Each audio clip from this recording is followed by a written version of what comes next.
இங்கே வருகை தந்திருக்கின்றவர் பிற்போக்கு சக்திகளால் சமுதாயம் எந்தெந்த இடத்தெல்லாம் நலிவடைந்திருக்கின்றதோ, எங்கெல்லாம் நோய்வாய்ப்பட்டிருக்கின்றதோ அதையெல்லாம் தன்னுடைய ஸ்டைலில் எங்கே அறுவை சிகிச்சை செய்யணுமோ அங்கே அறுவை சிகிச்சை செய்வார், எங்கே மாத்திரை கொடுக்கணுமோ அங்கே மாத்திரை கொடுப்பாரு, எங்கே அனஸ்தீசியா கொடுக்கணுமோ அங்கே அதை கொடுப்பாருங்கிற அளவிற்கு இன்றைக்கு ஒரு இளைய சமுதாயத்தை தன் பக்கம் இன்றைக்கு தன்னுடைய உழைப்பால் இழுத்து கொண்டிருக்கின்ற கழகத்தினுடைய இளைஞரணி செயலாளர் அவர்களுக்கும், குறிப்பாக இந்த நிகழ்வில் கலந்து கொண்டிருக்கின்ற என்னுடைய பெருமதிப்பிற்குரிய அண்ணன் முத்தரசன் அவர்கள் உள்ளிட்ட இந்த பகுதியினுடைய அனைத்து சட்டமன்ற உறுப்பினர்களுக்கும், குறிப்பாக மனைவீட்டை சார்ந்திருக்கின்ற உற்றார் உறவினர்கள் உங்கள் அனைவருக்கும் எங்களுடைய நன்றிகளை முதலில் நாங்கள் தெரிவித்துக் கொள்கின்றோம்.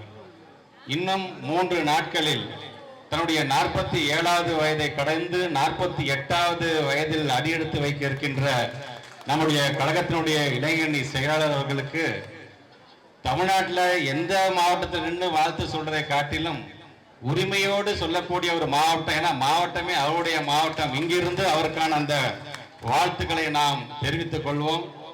அவரோட பல மாவட்டங்களுக்கு நான் போயிருக்கேன்னு சொன்னாலும் இந்த மாவட்டத்தில் மட்டும்தான் அந்த மண்ணின் மைந்தர் சொல்றீங்கல்ல, அந்த உரிமை அதிகம் பெற்றிருக்கின்ற மாவட்டம் அது இந்த மாவட்டம் தான்.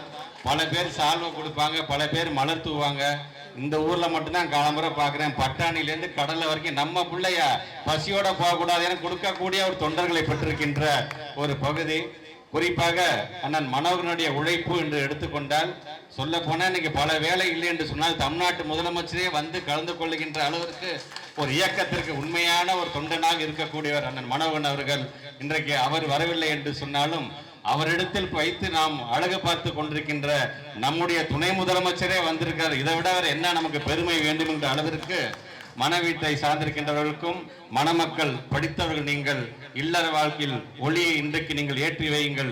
இல்லாதோர் வாழ்வில் ஒளியேற்றுவதற்கு நம்முடைய கழகத்தினுடைய தலைவர் தமிழ்நாட்டுடைய முதலமைச்சர் என்றும் இருக்கிறார் என்கின்ற நம்பிக்கையோடு என்று சொல்லி வருகை தந்திருக்கின்ற உங்கள் அனைவரையும் வருக வருக வருக என்று வரவேற்று இந்த உரையை நிறைவு செய்கிறேன். நன்றி.